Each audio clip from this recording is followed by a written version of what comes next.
Meanwhile, tens of thousands of people, mostly Shia Muslims, have fled to Lebanon, saying they are afraid of persecution in the post-Assad era. Many other members of minority communities are also anxious about what's to come next. Well, let's cross over to Aleppo to speak to France 24's Andrew Hilliar, who is standing by there for us. Andrew, you said you've been speaking to Christians in Aleppo. What have they been telling you?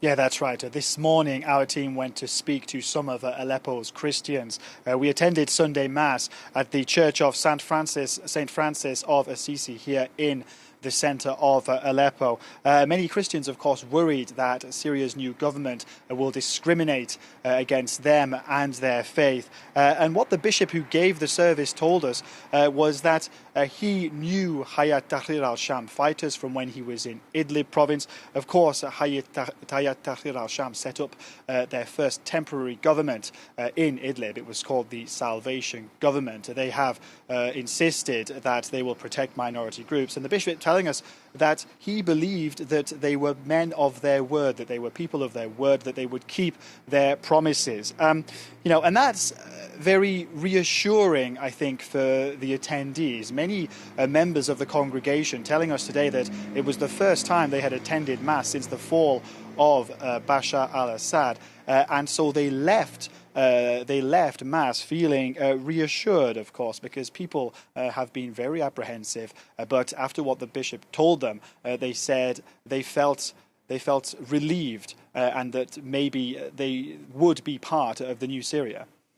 And Andrew, HTS is aware of the concerns from these minority groups. How have the rebels been trying to reassure these communities?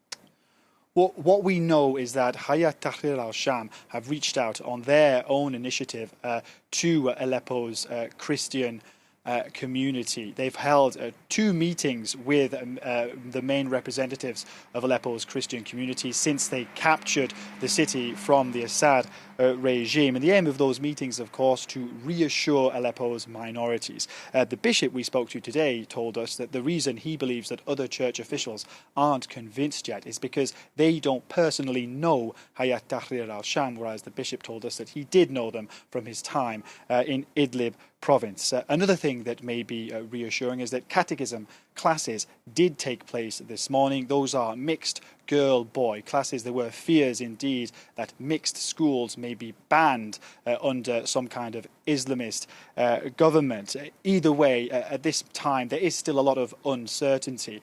But with so many minority groups in Aleppo, what happens here and how they fare here may very well provide clues as to how other minority groups will be treated across Syria.